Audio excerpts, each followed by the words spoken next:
What's going on, Packers fans? Happy Super Bowl Sunday. Aaron Nagler here to chat with you for a little bit while we wait for kickoff. Talk about this game, the matchup between the 49ers and the Chiefs. Talk about the Packers, green and gold, anything you want, anything that's on your mind. I'm having a beer. Hope you guys have one too. Let's get to it. Good to see everybody in the comments already. You folks are incredible. Truly, truly incredible. Hope you're all doing well. Hope you're all having a good weekend. Brandy's here. Football without the Packers is like a fridge without Carry the G. It sucks. I mean, I think that about covers it. We're wrapped up. All right. Thanks a lot, everybody. I am kidding. Lee Button says, let's just enjoy the commercials and the halftime show. I got to be honest. I have never seen one Olive Nagler so jazzed and pumped up and excited about a halftime show as she is for Usher. Like, I don't even know who she is anymore. I don't know. I not an Usher guy. I know that's going to surprise you guys, but I'm sure he'll put on a fine performance. I'm much more interested in the game, clearly. Rick Harris says, not watching the game. Rick, you're a real one, buddy. I feel it. I love football, and it's the last meaningful football game until, September. So I got to get on board. It's like a drug, man. I can't deny it. Like, I can talk about how I don't care who wins, but I do. I want the Chiefs to win, and I think they will.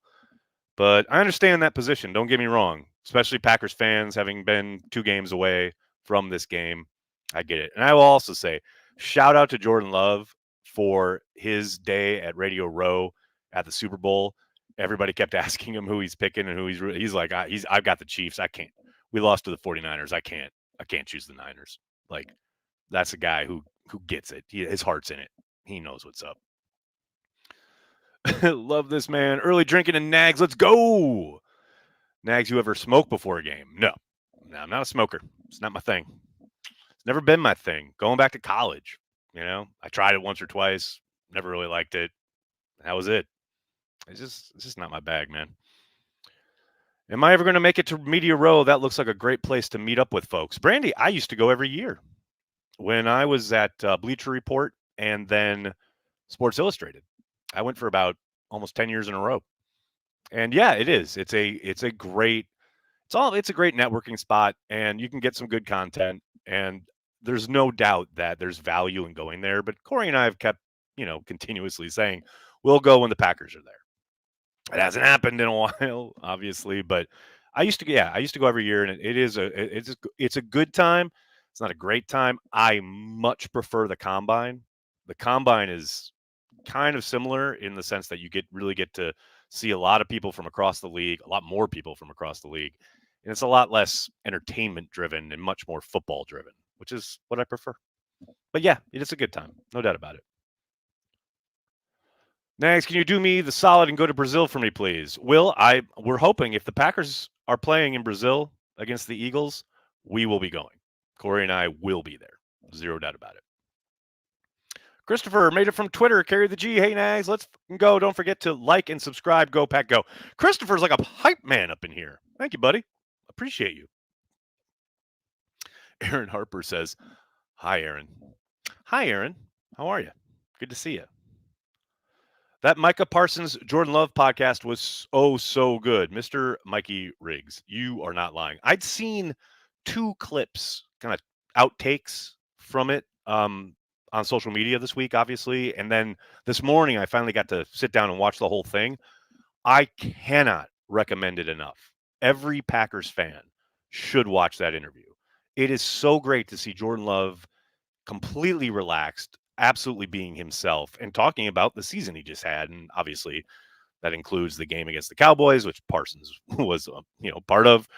It is outstanding. And you get just really good, I'm not going to say behind the scenes, but just the way Jordan thinks about things and his experiences. He talks about his first start against Kansas City.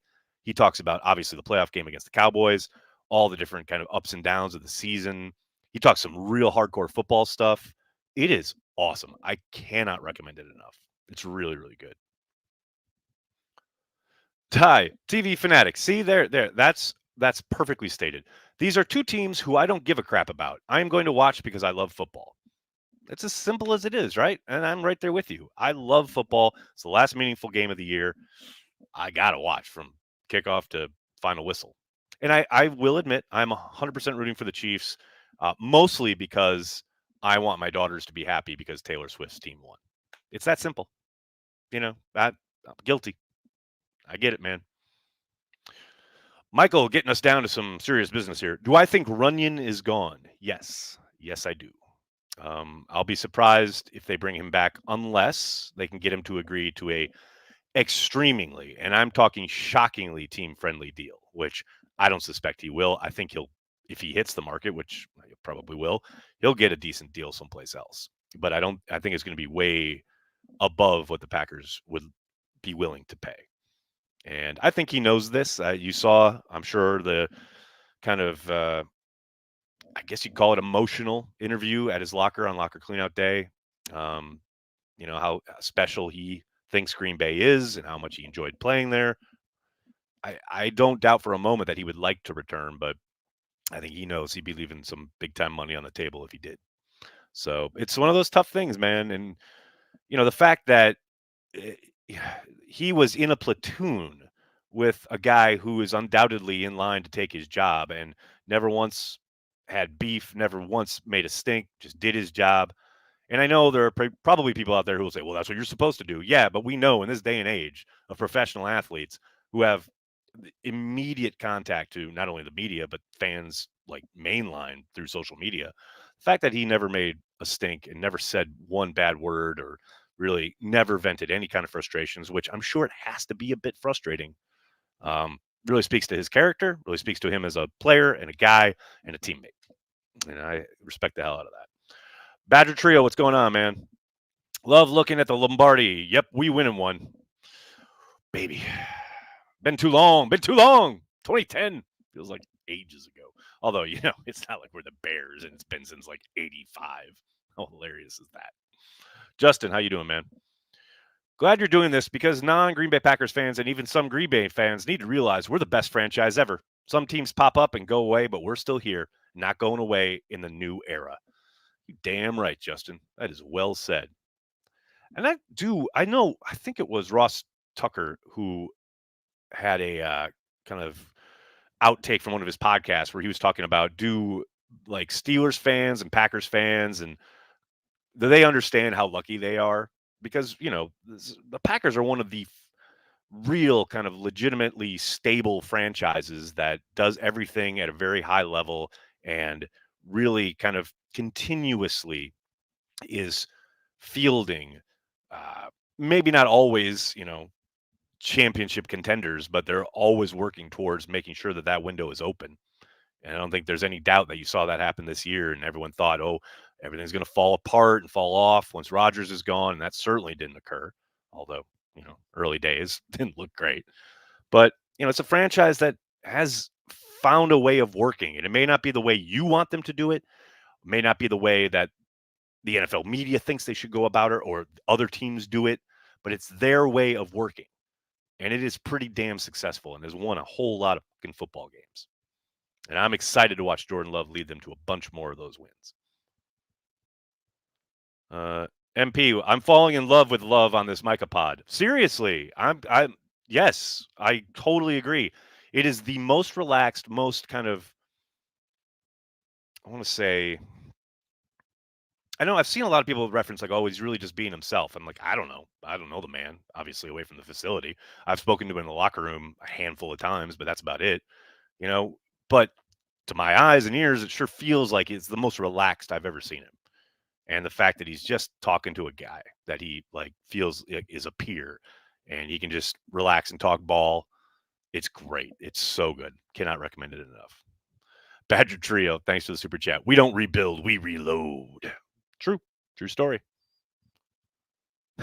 Rick watched Rodgers on Joe Rogan. I'm so grateful Jordan is normal. Yeah, Jordan's normal now until we all fetishize him and make him a deity. And then, he spends 16 years in Green Bay in a fishbowl being treated like a god on high. That's why I implore us as Packers fans, treat this dude like a normal dude.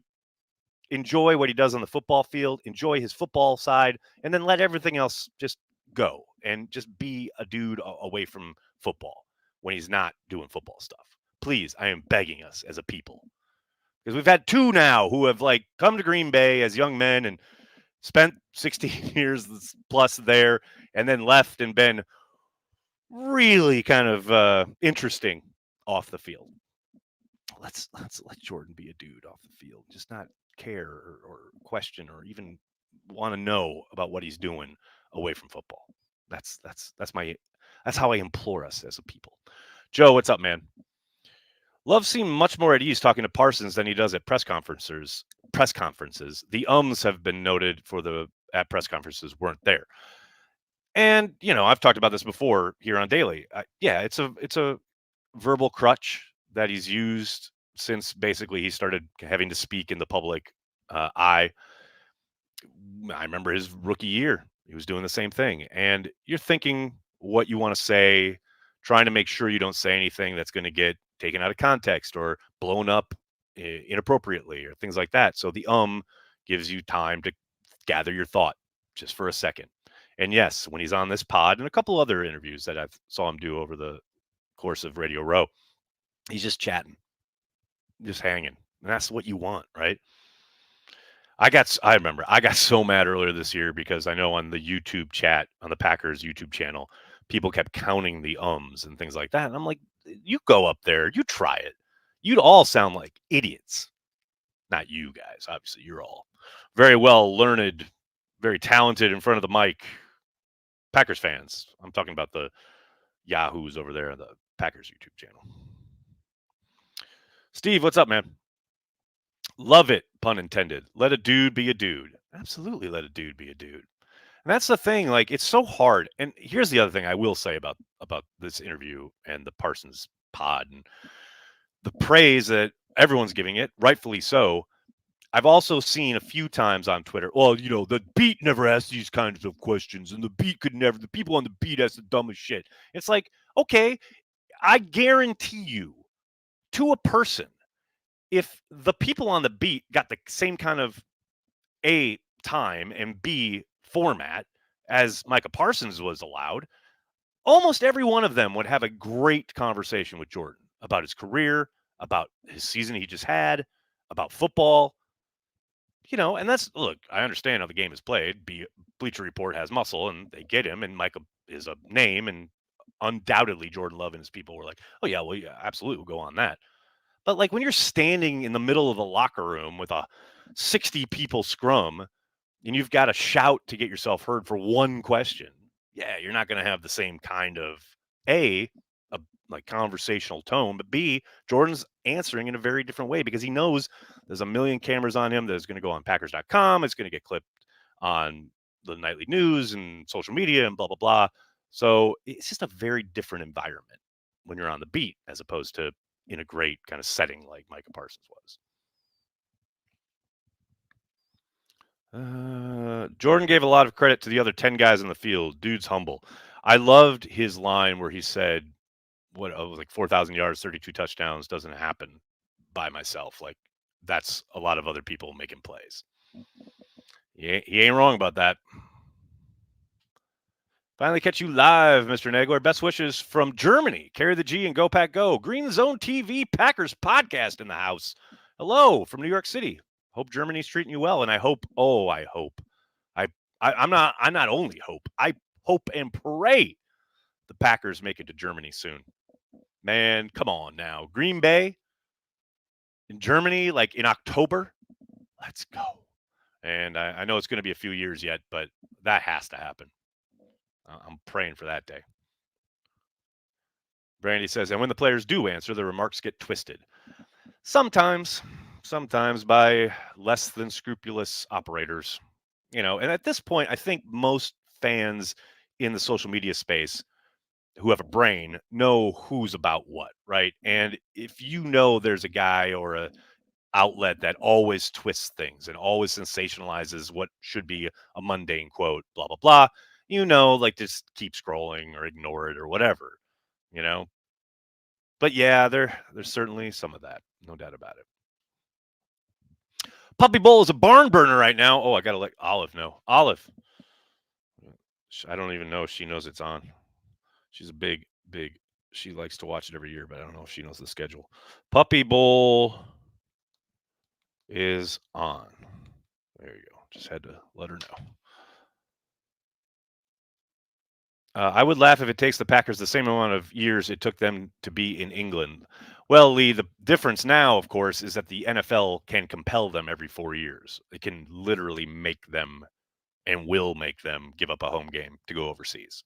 Now, not Germany necessarily, but they have to give up a home game every 4 years. And we are now, 1 year into that kind of cycle after last year. So this was year two.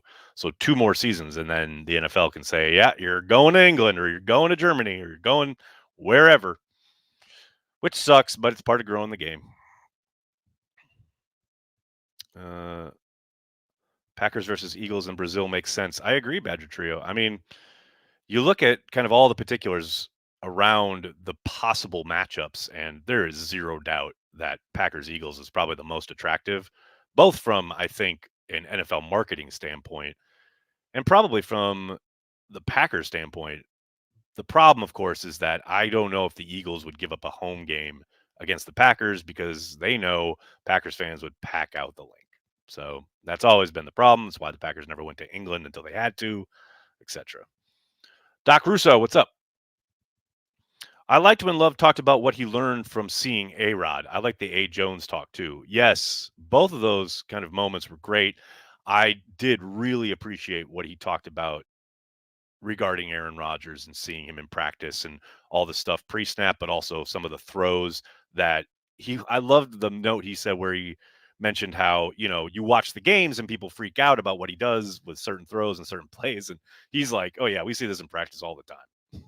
Like he definitely got to sit behind an absolute legend. Nagler, German. Steve, funny fun fact. I'm adopted, so my last name is not really connected to my heritage. However, like to my person. However, I am half German and half Russian. I like them apples. What else we got here, folks? Packers is the biggest team in Brazil. I keep hearing that, and I think it makes a world of sense for the NFL to send them there. We shall see. If you can trade for any playmaker right now to help the team, who would you choose? Ooh, damn. Anybody. Like it doesn't matter. Like we're in a fantasy world and contracts aren't in existence. Cap hits don't like hit the cap at all. Man, Tyreek Hill. Come on now. Give me that guy to absolutely decimate the rest of the league when okay, you've got to roll coverage to Tyreek. Now, every one of the Packers' other weapons is in single coverage, and you can do route combos for days to get them free. I'm all about that life. Hype man Chris here. When will we see and hear from our new coaches? Go Pack Go. Good question, Chris. I keep getting asked this, and the Packers aren't required to make anybody available if they don't want. There's a chance we might not hear about them or from them until around draft time. But I would suspect they'd like to get Halfley out into some kind of public setting but prior to the draft, but it's no guarantee. I don't know. I've asked and they have been cagey in their answering. So we shall see. Brandy, Nags, Super Bowl snack favorites? That's a good question. I literally just went on a run prior to coming live here because I'm seeing my girlfriend and she likes Cracker Jacks. So I got the Cracker Jacks to make sure that I'm in the good graces. Corey Krenz, thanks for the super chat. Nags, what on your Super Bowl menu tonight? Wings and 18 Carry the G beer tonight. Ooh, Carry the G beer. I wish I had some Carry the G beer. I do not. Fun fact, I was supposed to go and watch the Super Bowl in the city with my girlfriend and her mother and father-in-law, but they had to cancel their trip. So now she's coming over here and I've got my menu going. I got burgers, I got hot dogs, I got brats, I got chips and salsa, I got the aforementioned Cracker Jacks. Good to go, man. I'm gonna be so stuffed in a couple hours. I can't wait. Steve, what's up?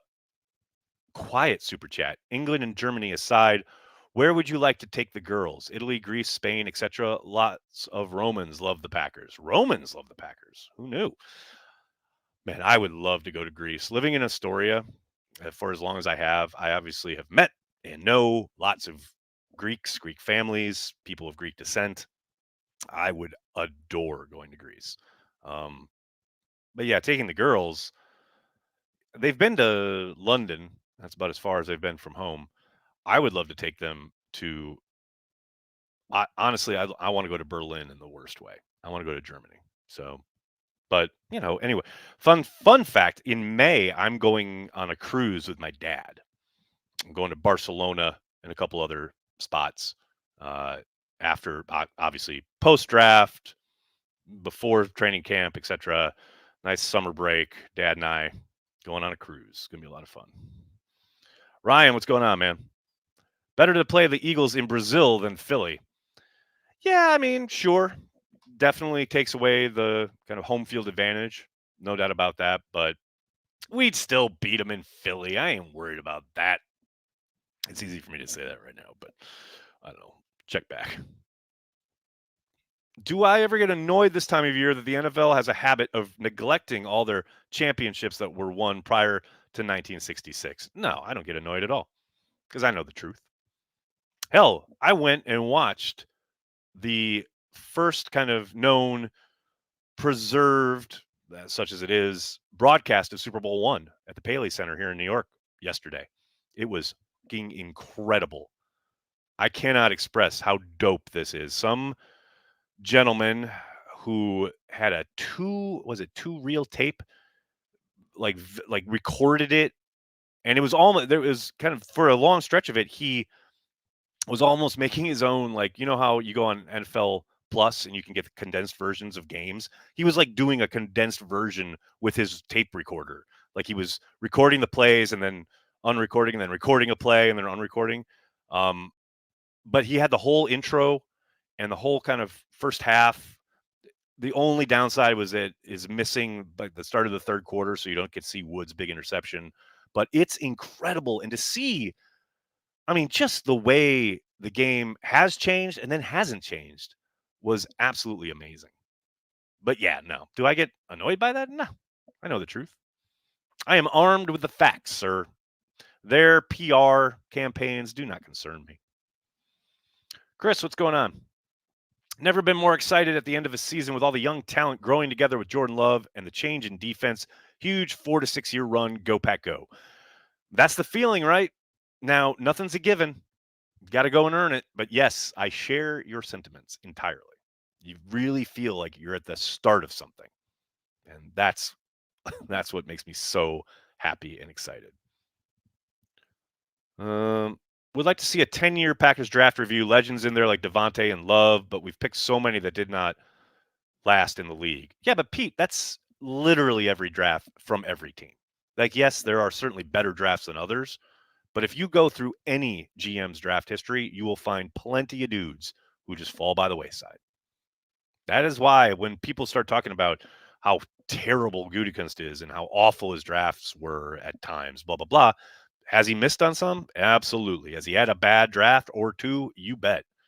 But every GM goes through that and has that on their resume. There ain't one that doesn't.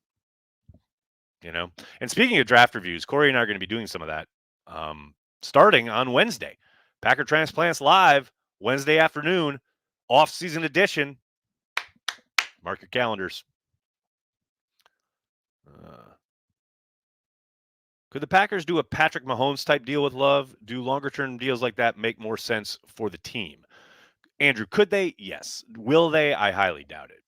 Interestingly enough, there were a lot of headlines last day or two about Patrick Mahomes, and it's so funny seeing how it gets framed by people who don't understand what happened cap-wise and the actual cap people who do understand. Just make sure you're reading people who get it. That's all I can say. Going into this year with trepidation, going into next year with anticipation. That is really well said.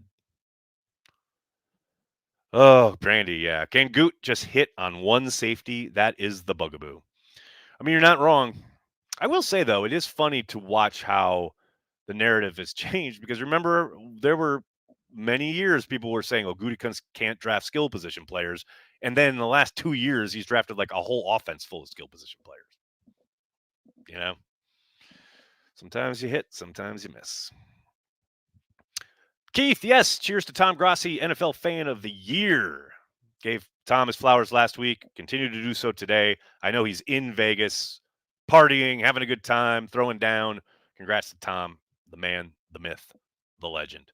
And also a huge, huge icon in the Nagler household for getting my daughter's floor seats at the Eras Tour. You the man, Tom. Why can't we hit on DB and safety in the draft? Pete, sometimes it's tough, man. Sometimes staffs have blind spots. You know, you can't deny that they've been excellent when it comes to the offensive line. But yeah, defensive backs have been hit and miss. Although I will say, seem to have hit on Jair. That's a pretty damn good one, you know? But yeah, there's no doubt. They have to find more consistency at that position, those positions. But like I was just talking about, for a while, people thought Brian couldn't draft wide receivers or tight ends. Then he drafted a bunch of really good ones, seemingly.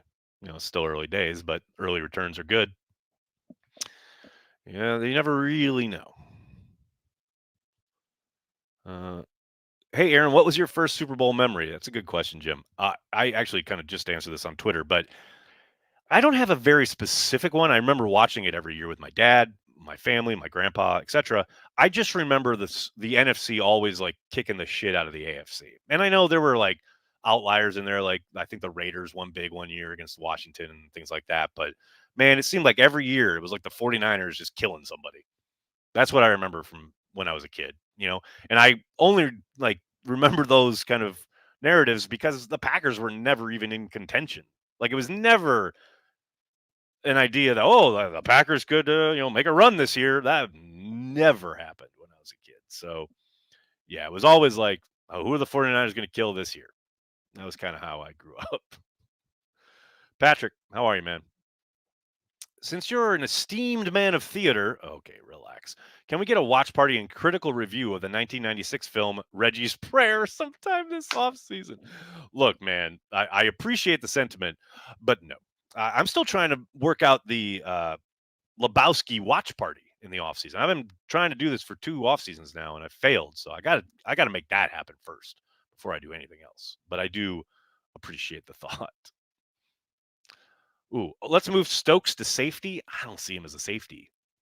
I mean, I don't see him as a guy who is great in space. Like I want him up there jamming wide receivers at the line of scrimmage, using that speed down the sideline to take guys away, to erase guys. He's done a better job um, of using the sideline as help, things of that nature. Like I don't know, man. I don't see him as a safety. Valentine looking like a hit at DB. Early returns are good. He's got some ways to go, I would say. But yes, I agree. I think he looks like a player. And the fact that they got him in the 7th round, not too shabby. But still a ways to go. No question. The bums will always lose, Nagler. Oh, Michael, I really wanted the Lynn Dickey team to get to the Super Bowl. Man, that could be a whole nother pod. I'd do that for an hour. Man, those teams were so fun to watch, and Lynn Dickey was so good when you gave him a little bit of time. And damn, if he didn't throw it down the yard, man, I love those teams. But they couldn't really run the ball, and they couldn't stop a nosebleed. I know I'm not telling you anything you don't know, but never really felt like they were going to be Super Bowl contenders. The closest they ever came was that Monday nighter against Washington, when the Washington was the Super Bowl champs, the defending champs, coming into Lambeau on a Monday night, which never happened. They were never on Monday Night Football, let alone at Lambeau. That's just an all-timer.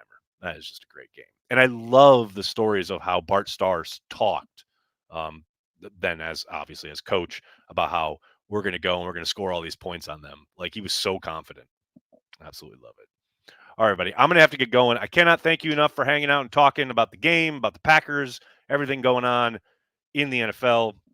Please do me a monster favor. Hit like on the video, subscribe to the channel, and tell your friends, tell your family. Cheesehead TV. We are devoted to Green Bay Packers fans worldwide. Thanks a lot, everybody. Enjoy the game tonight. Go Pack Go.